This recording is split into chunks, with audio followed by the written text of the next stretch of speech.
welcome guys to the Future NHS Hub and Health Careers Live. I hope you've all enjoyed the morning sessions. This is the Digital Innovation Panel, and we're joined by three great speakers today. So we've got Professor Sam Shah, who's the founder and director of the Future Health Faculty. We've got Liz Ashall-Payne, who's the CEO of ORCHA, and Dr. Sandy Wright, who's a AI clinician at Babylon Health. So just before we start, I'll just go through some quick kind of ground rules. So you can put any questions you want in the chat function. So choose the session tab on the chat. Any issues, message me directly or put it in the chat as well, and I'll try and get that sorted out as fast as I can. And yeah, basically just enjoy yourselves and have a good time. So I'll pass on to you guys. Liz, how about you start? I think that's only fair. Well, that's very, very generous. So hi, everybody. It's a pleasure to be here this Saturday morning, and thank you for joining today's session. So I was just going to spend 5 minutes talking to you about my career, how it started.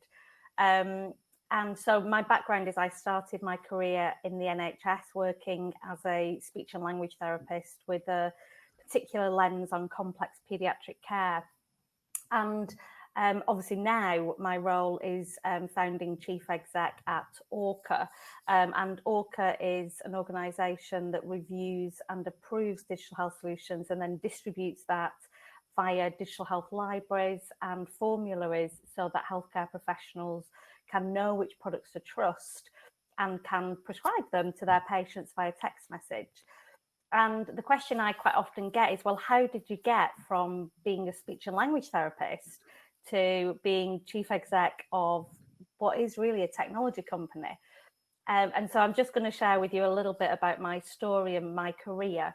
And actually, it probably starts before I trained as a speech and language therapist. So when you're about 15, 16, we all get asked, you know, what do you want to be? It's the question. I've got a 15-year-old son, and he's currently being asked that at the moment.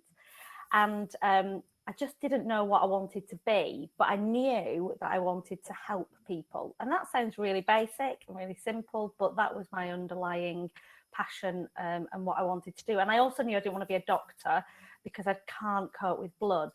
And I just thought that's just not going to be for me, and therefore neither will be a nurse. So I started looking at other careers within health because it really sang to that passion of wanting to help people. And I was fortunate enough to spend some time with a couple of speech and language therapists. And I just thought, oh, that looks really interesting. I can really see that could play to my strengths. I quite like talking.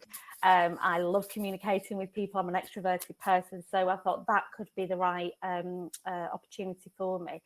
And so obviously I went off to university, did my degree in speech and language therapy, and then started my career in that path. And I was so excited because on day one, I was like, I'm going to start seeing patients. I'm going to start helping people. And at the end of that first day, I felt really frustrated. And the reason I felt frustrated was because I'd only been able to see 6 patients. And almost immediately I realised that I was reduced by my own capacity. I could only see one person at a time. And at the time, our waiting lists were horrendous. We had hundreds of people just waiting for assessment. And I thought, we've got to do more. And this was a long time before technology. So this is coming up to 25 years ago now. So this was before we had laptops and smartphones. So I started getting interested in how can I improve the pathway? How can I strip out waste? And so that took me on a bit of a journey, really. And I did that, first of all, for myself and started to be able to see 10 patients a day, which was great. I then moved into service management and did that for the whole service for speech and language therapy. And then because it had been really quite successful, you know, we'd reduced our waiting list from 18 months to 18 weeks. I then was invited to go and do that for other services. So I became a bit of a troubleshooter. And I loved it. It was great. However, what I realised again over the course of a number of years was that there's only so much you can do by improving the current ways in which we work. And I realised that actually there had to be something different that we did and bringing in different approaches. And it was around about this time that we started to buy smartphones. I was at this point working regionally and nationally with system leaders. And I started to see the world of digital health emerge. And immediately I thought, this is amazing, because if I recommend a digital health solution to one patient, I can recommend it to 1 million others, and everybody can gain access to that one solution. And so that took me on a real drive to want to know more about digital health. And the problems that I saw was that there were loads of these things. So currently we have access to about 400,000 digital health solutions. But the problem is, for a clinician, is how do I know which ones I can trust? How do I know which ones I should be recommending to my patients that will have an actual impact? And that's the biggest barrier. And I got obsessed with that as a problem. And then I started working across Europe, and I saw the same problems replicated. And I basically got completely obsessed with that as a problem. And that was what drove me to found ORCHA. And that was 5.5 years ago. And now I really feel that, we cover about 40 million citizens. We have thousands of healthcare professionals who use the system to recommend solutions to patients. And so my ambition of wanting to help people, I feel, is starting to be realised. There's still a lot more to do, but I feel like it's starting to be realised because I'm able to impact the lives of many all at once. So that's my career journey and how I got from one point to the next. Sam, are you going to go I next? think it's your turn, Sandy. It's definitely less interesting than Liz's journey. So I studied medicine at UCL.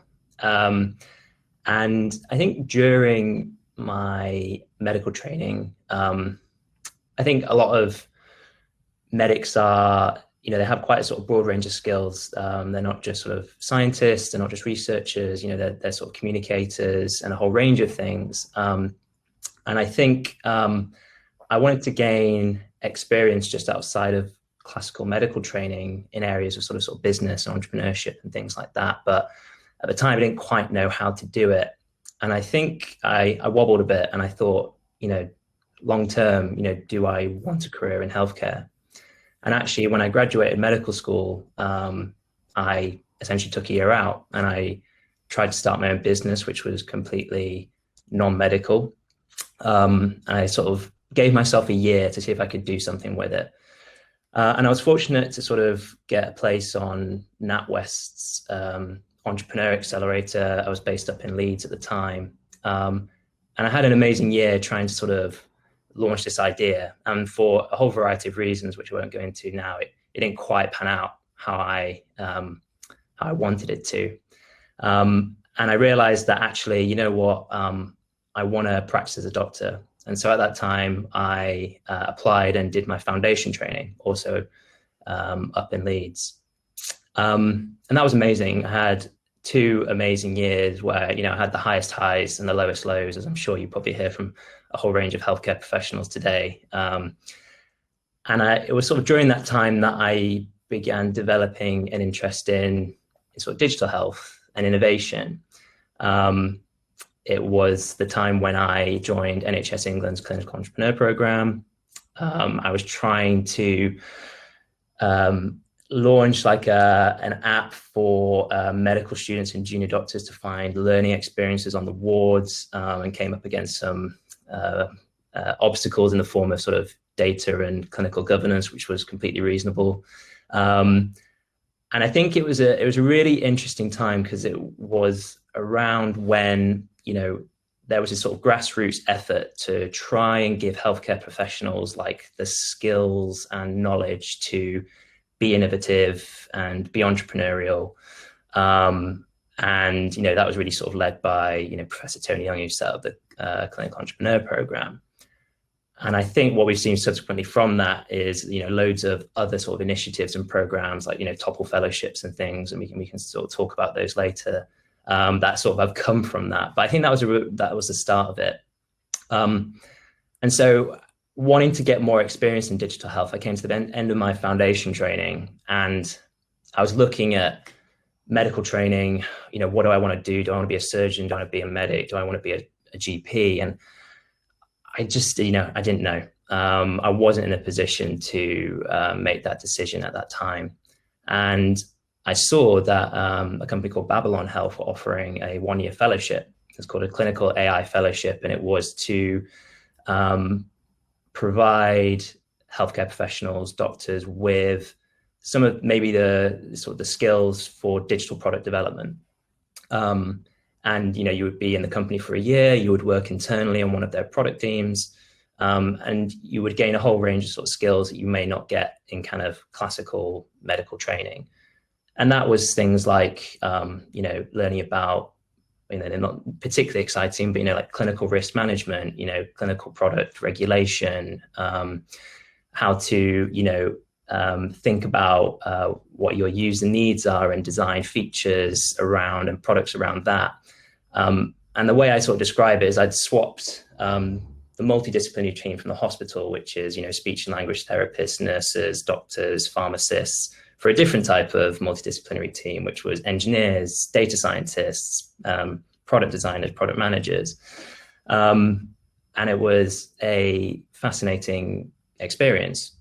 And actually, I probably need to correct Alex, because he says, I'm still an AI clinician at Babylon. Well, recently I've just now moved, and I'm back at UCL doing a doctoral training program called AI-enabled healthcare, which I started, about a couple of months ago now.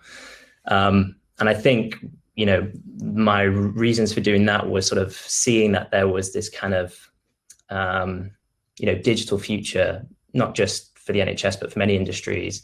And that as a clinician, I was well positioned to sort of communicate between these two different realms of sort of healthcare and, digital. And that if I could maybe formalize my skills a little bit more on the technical side, on the AI and the machine learning side, that might serve me well going forward in the future. So I've just embarked on a research master's at UCL. And interestingly, one of my modules is on personal health informatics, and ORCHA features very heavily in terms of a framework for the evaluation of all these digital health products. And so I think the area of digital health and innovation is very exciting, but there's a lot of things to sort of sort out in it. And maybe we can dive into those in a little bit more detail. But I think that's pretty much my journey so far, and I don't know how long I've been talking for. So I'll shut up there and let Sam tell you about himself. How difficult to go after both of you. I should be asking both of you for some career advice. I think that's what I need to do. We need to book a session so I can work out what to do next. Who next? You've got an amazing career. Well, so I don't think I've probably ever done anything very structured. So one of the things I'd say to anyone out there is just do whatever you want when the moment sort of takes you. Because if I look at my career to date, there's always a direction it's going in, but just be prepared to change and pivot and move around the system. And you don't really have to have any completely set in stone plans. And one of the things that happens, especially when you go through clinical training, whichever clinical area you come from, it can be quite isolating, even though right now education is designed to sort of be more holistic and joined up, as the word which keeps on coming up, between different professions. Fundamentally, it still isn't. It still means that doctors are trained separately, pharmacists are trained separately, dentists are trained separately, speech and language therapists are trained separately. Everyone's trained separately. And whilst that's really interesting and you end up getting some very specific knowledge, you're not losing out on what happens across the rest of the system. And I suppose for me, my career pathway is a bit of what happens everywhere else and in everything else, which may not have been the thing I was supposed to be doing. So I started off life working very much. I started off actually doing some work in retail technology, and that was an accident. I wasn't supposed to be there for very long, but I decided to stay there for a bit. And then I did my training, and I started off first of all training in dentistry. And as I was going through dentistry, I realized that I didn't really it was great fun, but I really enjoyed public health and epidemiology. That was, when everyone else was avoiding public health and epidemiology, I was there ready to critically appraise a paper, which of course was seen as very boring. But as I went sort of through that pathway, I realized at the end of it, when I came out the other side, that, dentistry is great. Healthcare is even bigger, and there's so much more stuff happening outside of that system. So I went off into primary care and did vocational training, and at the end of which I came back into hospital, and I came into a clinical academic post. and I was one of the first clinical academics in my area as a what was back then called a senior house officer and a clinical academic post, and that didn't really exist at that point. And this was pre the days of having foundation training or any form of sort of structure when you could kind of swap and change and do what you wanted every other year, which I think is a bit sad that it's gone. But I did that, and then decided that instead of going down the sort of max fax pathway or anything like that, I was going to go off into public health. So I went to specialist training in dental public health and decided to push and convince my trainers to allow me to go and do some public health medicine, which sort of worked out quite well. I went through that, and as I was going through it, I got more and more involved in informatics, not just around data and analyzing, interpreting data, but also around designing systems. And I 10 years before, I'd been involved with a GP practice installing the first version of EMIS. So it was kind of going back full circle, seeing what had happened. And there was something in that I really wanted to pursue. So continued in public health, but then I took up a Darcy fellowship soon after, and I was one of the few dental surgeons to go off and become a Darcy fellow, because it wasn't open to anyone else other than medics. And I had a bit of an argument and had the door opened nice and wide, and then went off and did that, and that was great. I got to implement some systems, informatic integration engines, working with a company called Orion. I got to get involved with really interesting audiology services and how they use technology, termination of pregnancy services, and that was fascinating. And one of the things I really got to do then, which was great, was work on a project called 111. And I'd been involved in 111 years before when I was in consulting, and it sort of came back full circle, and I was implementing it. And that was very much technology driven. For anyone that knows how telephony-based systems work and how those services work that are remote, they use lots of technology, computers, algorithms, and telephony. So having done lots of that, I finished my public health training and realized that I probably wasn't going to stick around in public health very long. I did a short stint at PHE, and it was great, but probably not the space for me to be creative. And then I kind of took on a fuller role within the NHS, working on learning and development for digitization, which formed much of what was sort of fed into the National Information Board, and then took up a range of roles across the system. But entirety of this time, what was bizarre is I still practice clinically, and I still do, as at today, practice clinically. And I've kept on going with that. And it's become harder and harder as time has gone on. But it's something that I enjoy doing. So because I still enjoy doing it, I still do a bit of that. But my most recent role that I finished in was the Director of Digital Development for the NHS. And it was great to do that. And I learned so much from it, learned about the system, about digital health, about personal health, about how to improve and develop the workforce. And what I now do is spend lots of time working with lots of amazing organizations, one being ORCHA, and Liz very kindly asked me to do some work for ORCHA. So I've been it's been really great to get to know the team on the work they're doing, but I also work with lots of other technology companies as well. And my main point being that you can pretty much do anything you want to if you find a way to do it. And the one thing I would say is ask other people, knock at the door, talk to people. It's surprising how many people will say yes before they say no.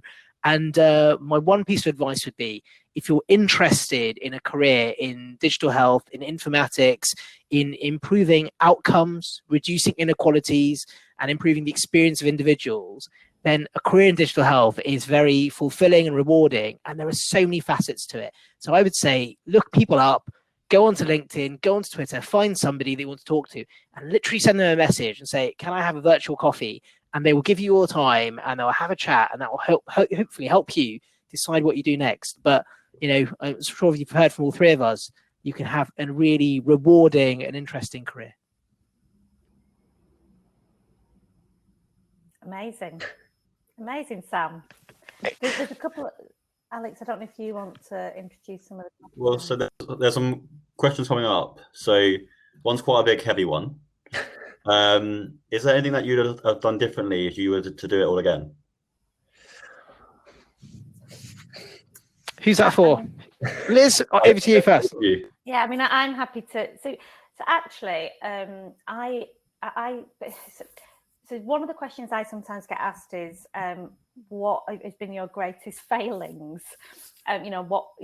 And actually, I spin it on its head and I say, genuinely, I feel like I've never failed. I don't regret any kind of journey that I've been on, because I've learned, as Sam said, on the journey. And I think, I'm still learning now. Every day I'm learning all the time. And that for me is a real privilege.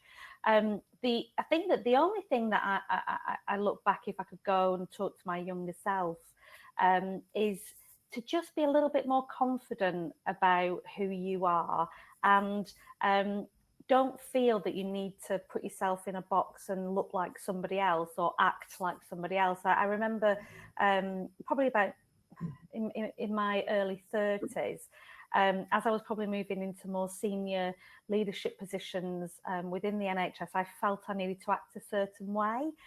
And it doesn't do any good for you, and it doesn't do any good for your confidence. It's hard work, it's exhausting. And I think I probably got to my mid-30s and thought, you know what, I'm just going to be me, and I'm going to be the best version of me. And that has stood me in good stead. And there is an element of confidence, which I think grows over time. But it's the one thing, if I could go back and say, at any age, you are brilliant, you're great at certain things, and just be brilliant at those things. And then I think that the other thing that I would probably say, we get asked from being 15 and 16, what do you want to be? And the answer to that question is, it feels that you have to say one thing. And you don't. It's not so we've all shared with you our current roles, and Sam's obviously shared that he has a portfolio working. I also hold 5 other roles. So I work as a mentor on the Clinical Entrepreneur Programme. I'm also an NHS England Innovation Accelerator Fellow. I also sit on a couple of boards. So you don't have to be one thing, and it doesn't have to be static for forever. And again, it comes back to confidence. Be confident in being comfortable to change your mind. That's okay, but follow your passion, follow what you love. I think I would, I'd echo that. And I'd probably just add that, thinking about digital health now, I think maybe previously the people who could really, have an impact in that realm were the clinicians, the healthcare professionals, the doctors, nurses, whoever. And I think it's becoming increasingly obvious that in order for us to build and maintain a really effective digital health ecosystem, the skills that are required are much more varied.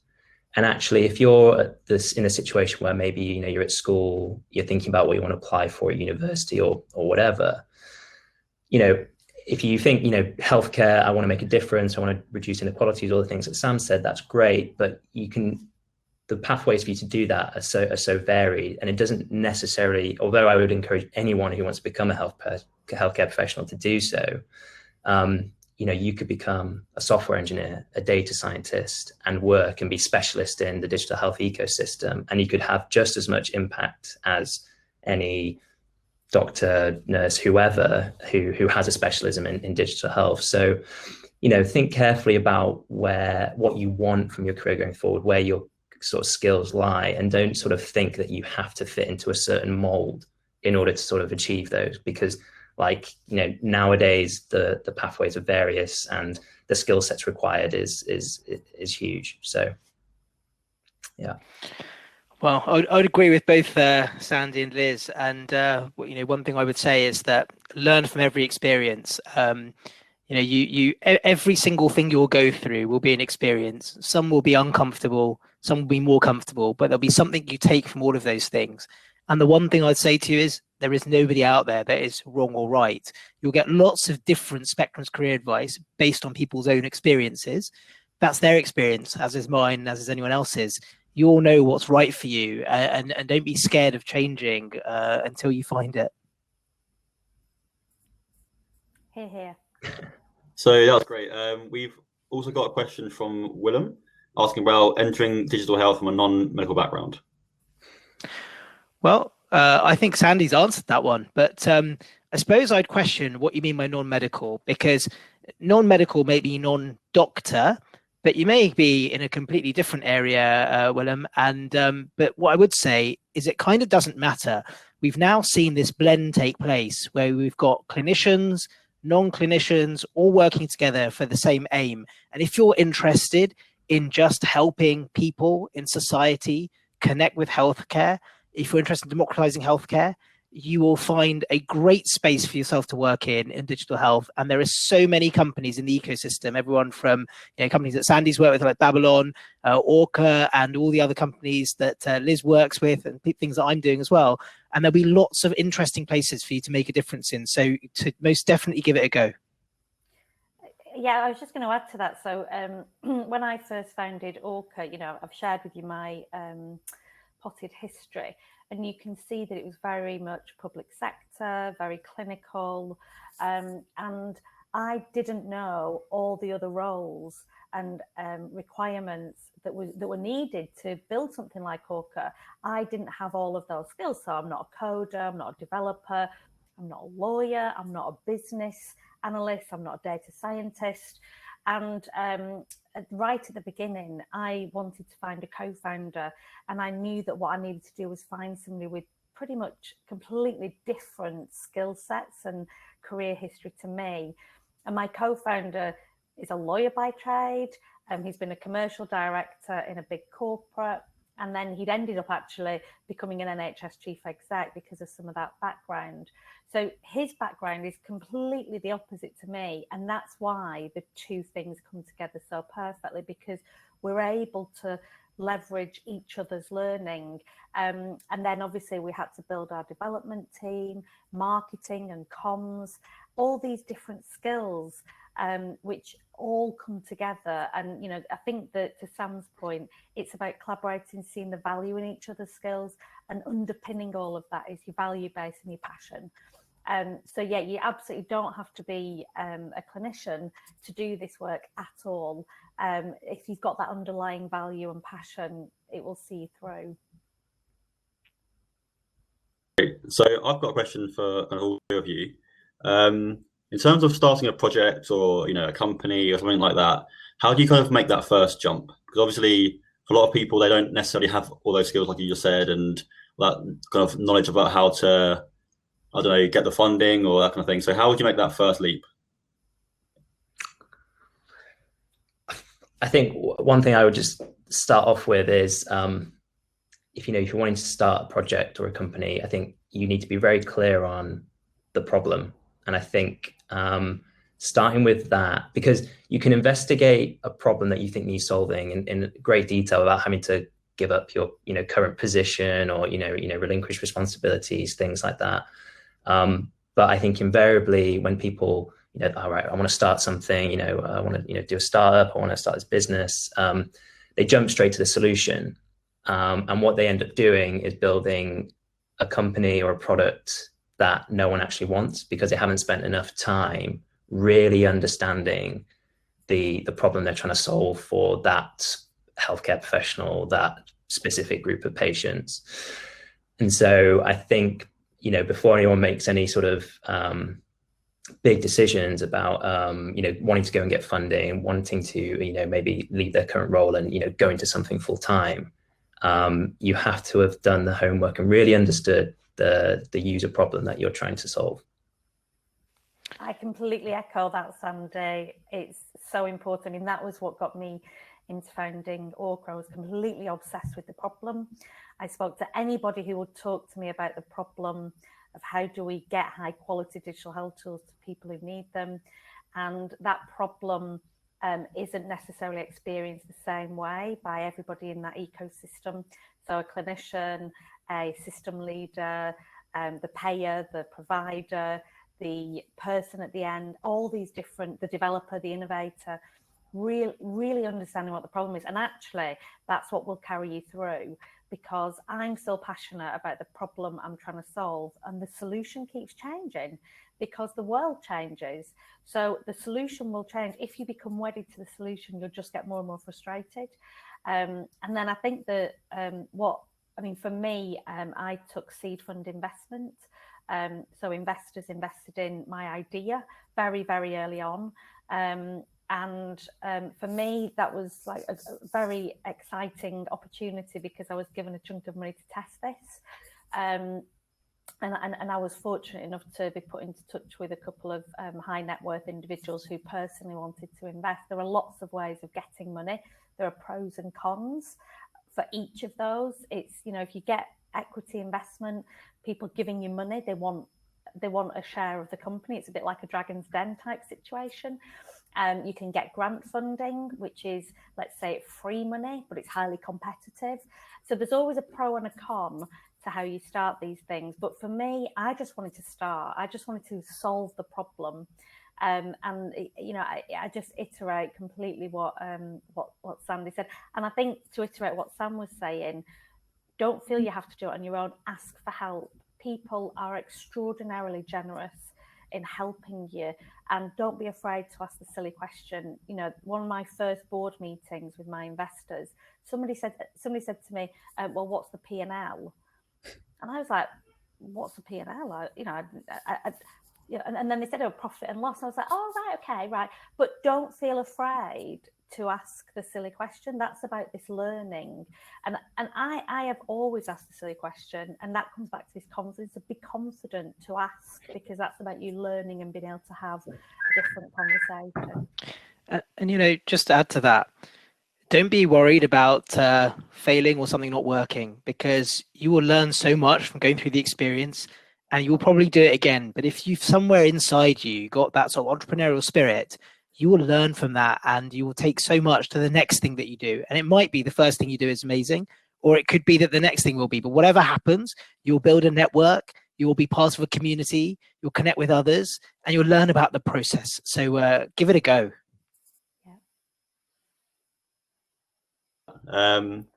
So Amita has asked about how do you gain concrete skills whilst at med school in things like bioinformatics or analytics?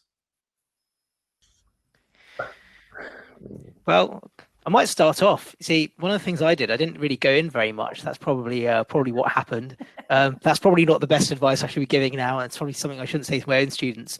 But there are lots of ways of doing it. One of the things I did, I learned to code. I literally just went on a course whilst I was still undergrad to learn how to code, and I remember going on a program to learn actually about analytics, because I just had an interest in it. So there's loads of things you can do, and in fact these days so much you can do for free.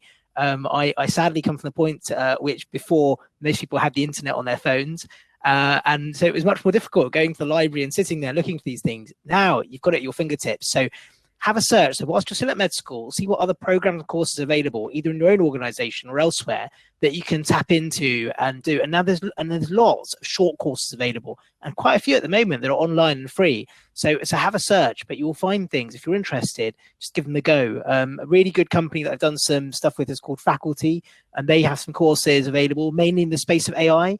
But again, you know, there's lots like that. They're not the only ones. Yeah, I would echo Sam. I think look, you know, what's currently available in your institution, because there's probably, if you just dig a little bit under the surface, there's probably a lot of, you know, like a one-off project you could get involved with or something like that. I think it's tricky because the medical school curriculum is so jam-packed that there's like no, I think, you know, ideally they would want to provide more teaching and training on things like bioinformatics, but there just isn't the space in the curriculum. So I think, you know, using your own time to try and supplement some of those skills, online courses are great.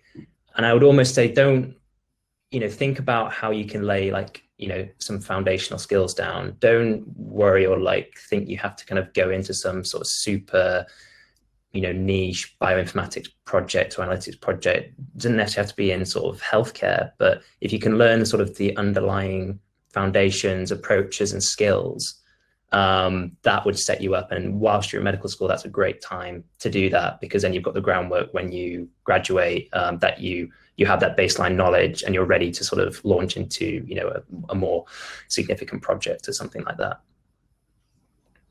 Yeah, I mean, I echo exactly what Sam and Sandy have said. I think that what we're seeing emerge for undergraduate medical and clinical training is this real need now for us to incorporate some of this foundation layer learning at that point of our careers. And it's so important because digital is now just a tool that we all want to access and use once we start working clinically.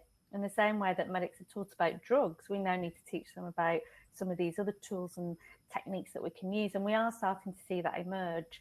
As Sam said, a lot of this learning is available through lots of different avenues for free. I mean, for example, we put on a couple of webinars every single month, normally with a different lens. So we might do a lens around mental health or diabetes or COPD.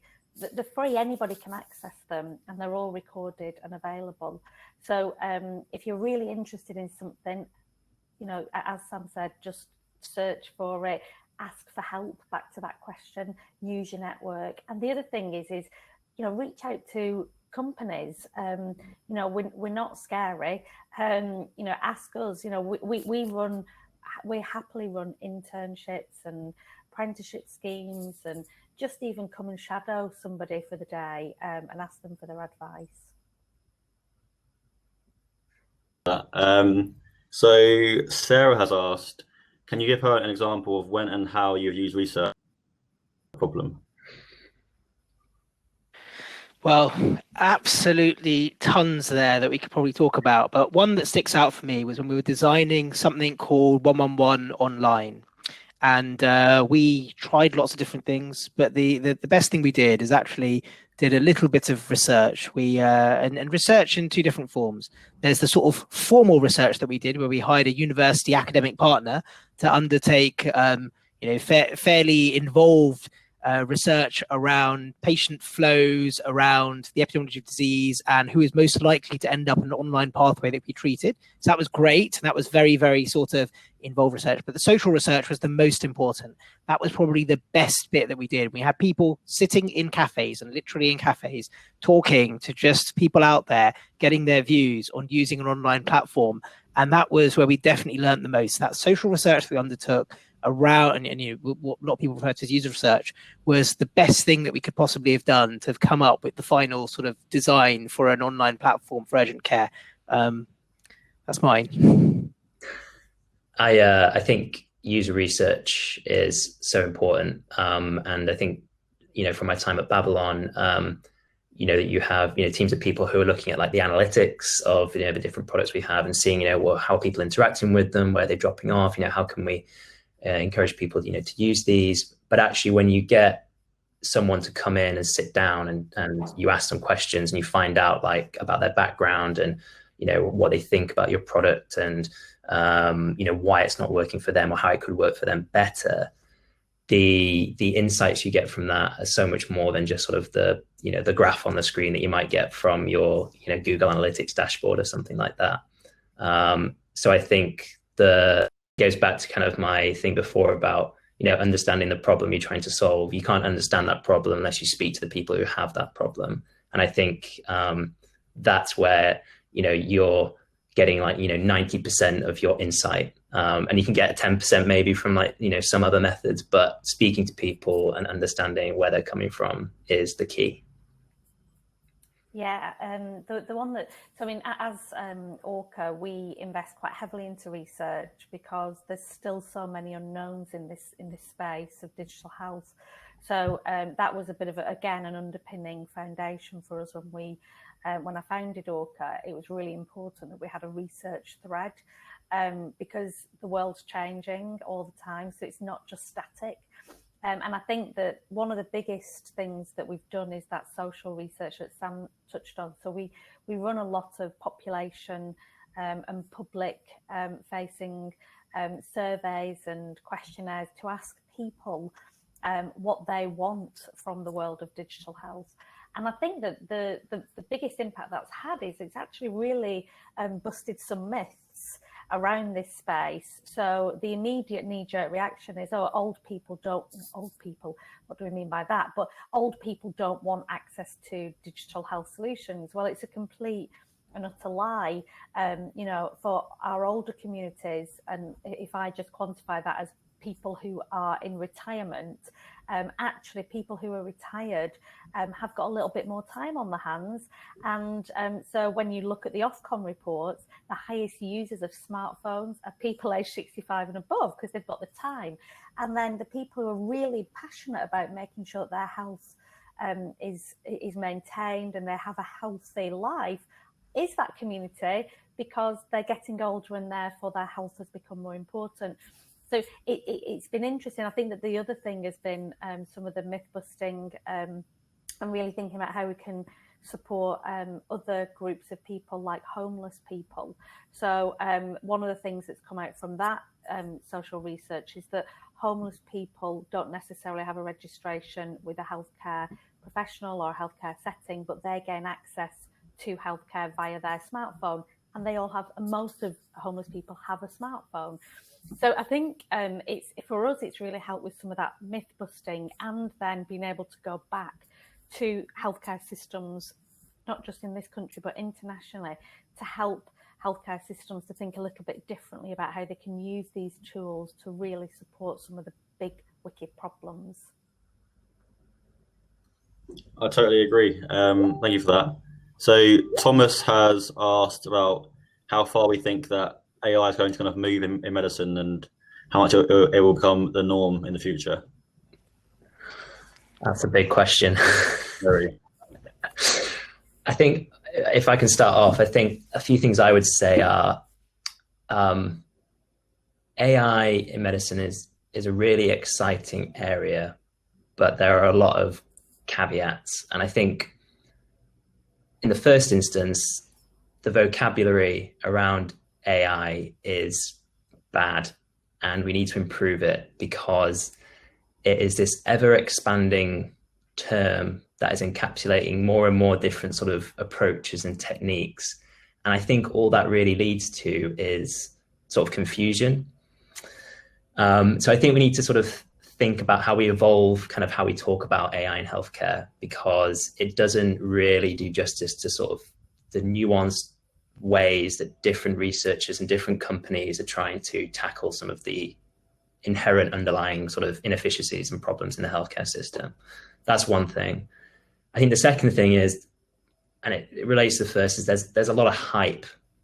And as of yet, personally, I would say, and although I'm doing an AI master's, you know, AI hasn't really kind of, you know, brought kind of the amazing improvements in clinical outcomes, operational efficiencies that maybe it has promised, or certain companies and people in the industry have promised. And so I think it's got a lot of work to do in order to sort of show that it can have a real impact. Now, I think we're getting there, and I think there's loads of amazing research that's going on. But what I think the key step is going to be, which could limit sort of AI in healthcare, is going from where we can show amazing results in the lab, or, you know, in the research environment, which is very controlled, and seeing if they actually translate when it's deployed, you know, on the front lines. Because invariably, you know, if you're trying to test some sort of, you know, AI algorithm, you know, in a very controlled setting, you know, you're probably going to get great results. But as soon as you try and like work that into a doctor's workflow who's in A&E, and, you know, how is that going to fit into the way that they're interacting with patients using the electronic health record? You know, where does it fit in? Is it going to actually make their lives harder and lead to worse inefficiencies? And we've seen that with other examples of sort of digital health solutions that have, you know, been brought in to have an amazing impact that have actually made things worse. So I think, better vocabulary, and actually needing some pretty solid, tangible results that are showing good improvements in clinical outcomes and operational efficiencies in the longer term. I mean, I think that's absolutely spot on. And, you know, there's lots of rhetoric out there around, you know, will AI replace doctors and things like that? And one day, who knows, it might do. But I think it's still immature relatively as a specialism, as an area.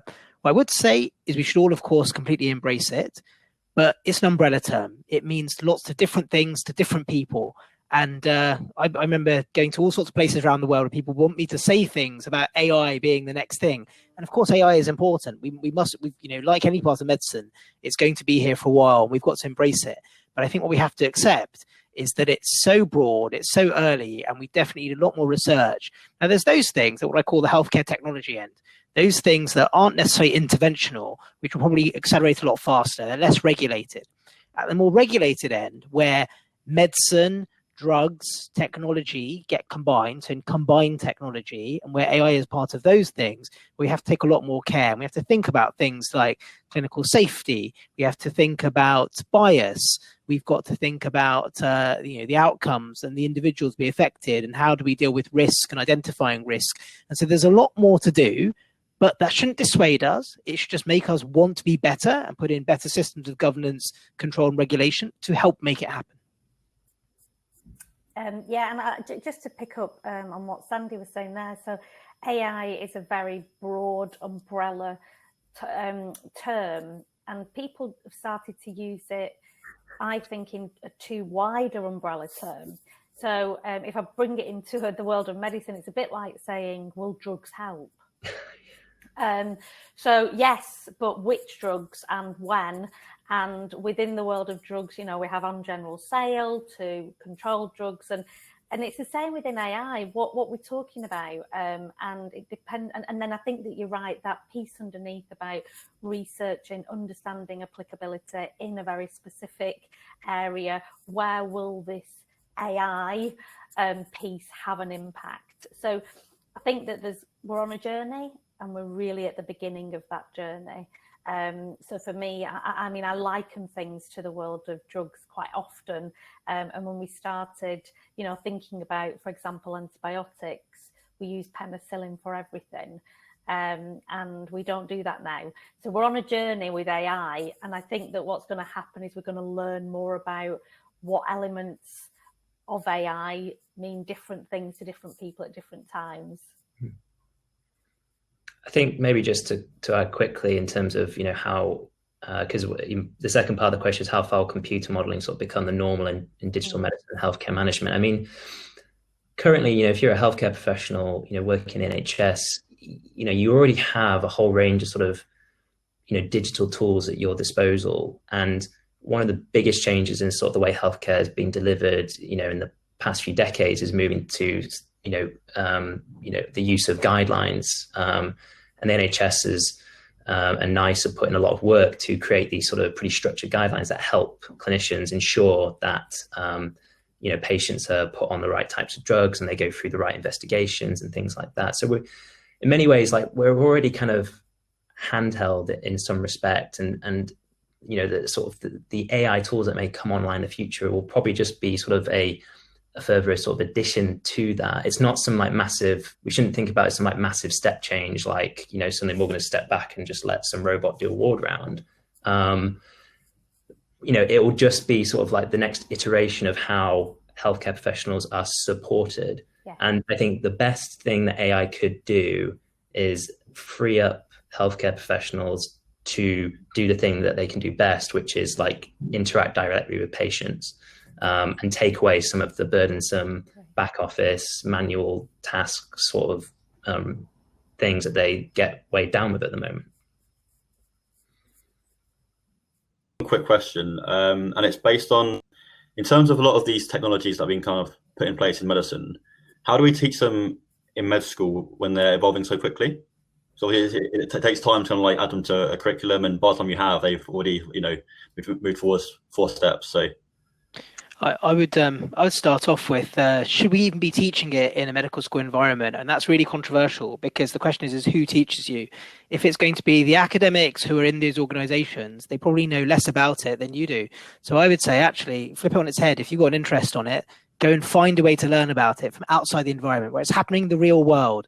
To talk to people from companies out there, other medics or clinicians in the system, and probably learn more from their lived experience, more so than the textbook experience of med school. Not to say that that's bad, but it's about who teaches you, and people doing the job are probably going to give you a lot more that you'll take from that than just the academia.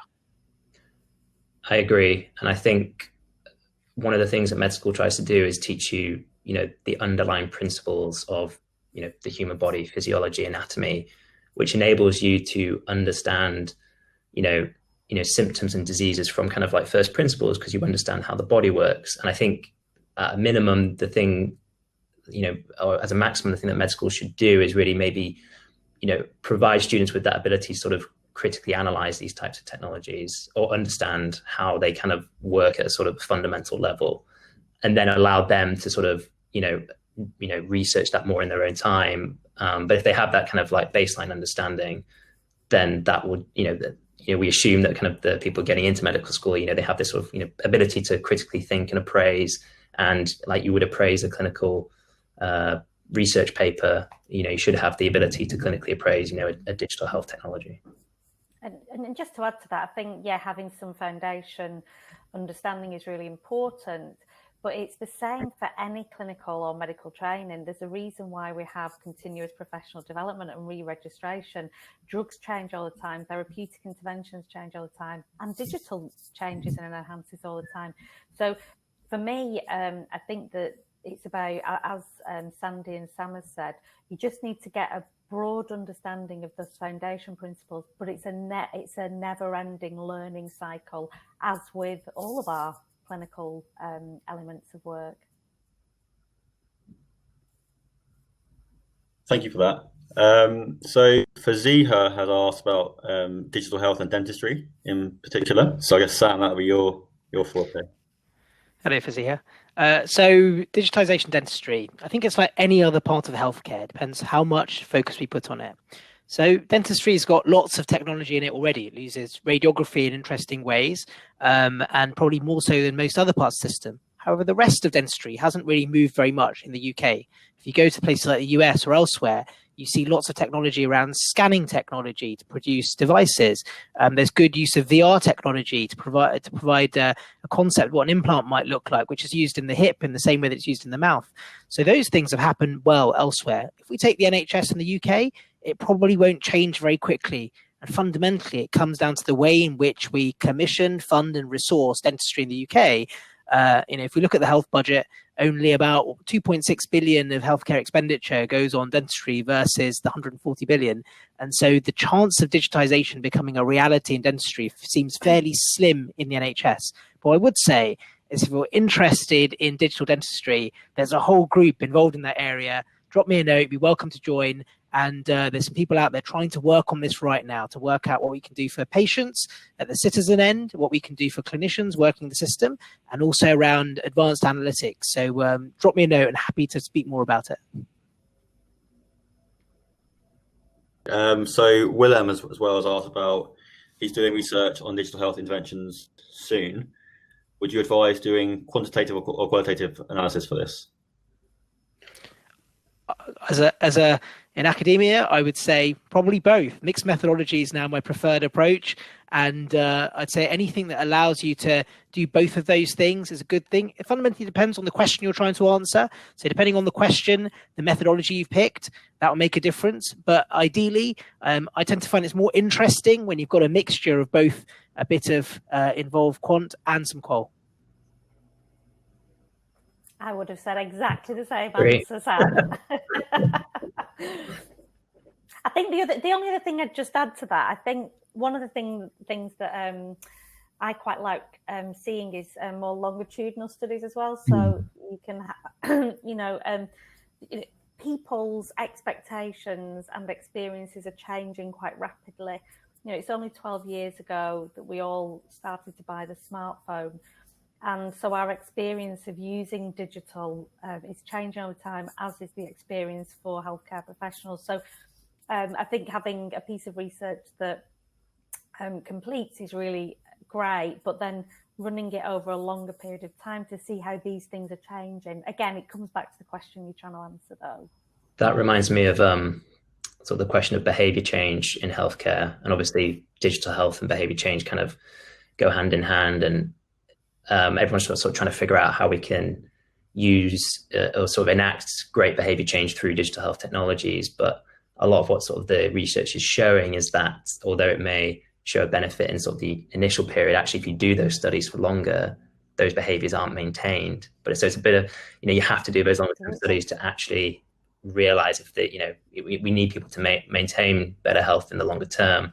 But if you just stopped sort of right after, a 6-month initial period of using a particular digital health intervention, you wouldn't actually see that, okay, something's happening after 6 months, people are dropping off. And therefore, what can we do to ensure that, those people maintain those better habits? And I think that's the piece about real world evidence.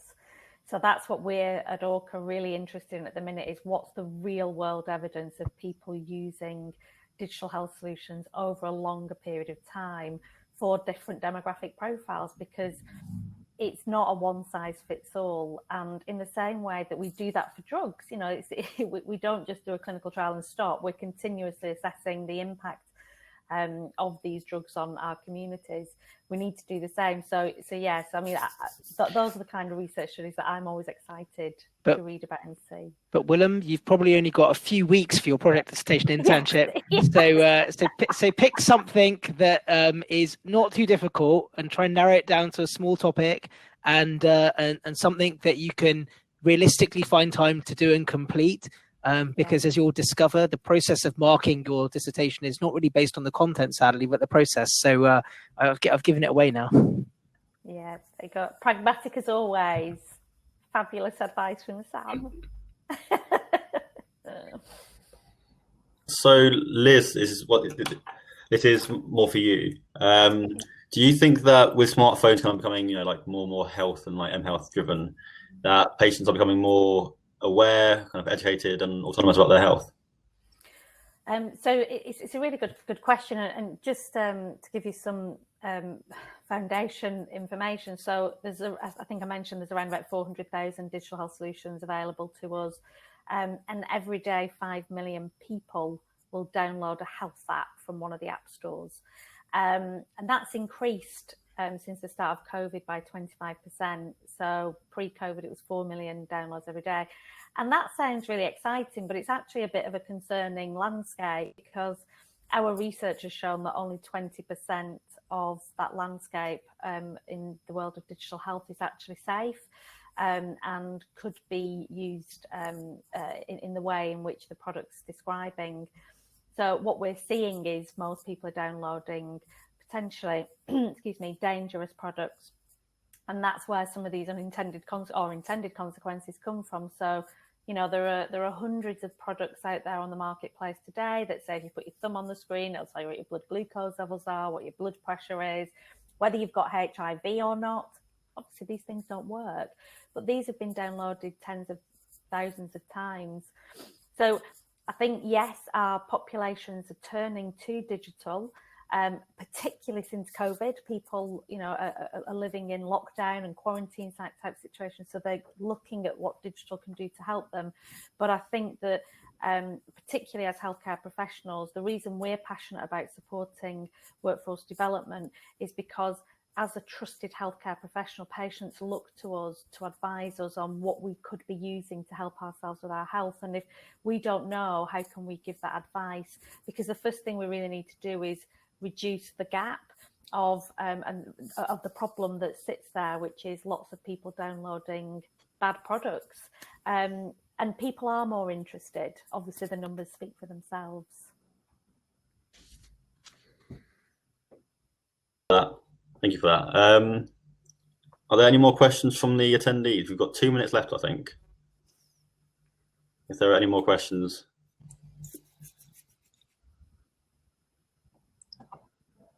I think everyone's happy. Well, thank you very much, guys, for coming today. I know you're very busy. No, thank you for inviting us. It's been a real pleasure. Yeah, it's been great. Thank you very much. Thank you very much. It's been fun chatting to you all. Anyway, look, have a great rest of your conference, and to everyone listening and participating, enjoy it and make the most of the moment. There's a disco at 6 p.m. So. Oh wow! For that, I might have to rejoin for that. Okay, then. Well, thank you very much. Oh, thank you. Bye-bye. Bye. Bye.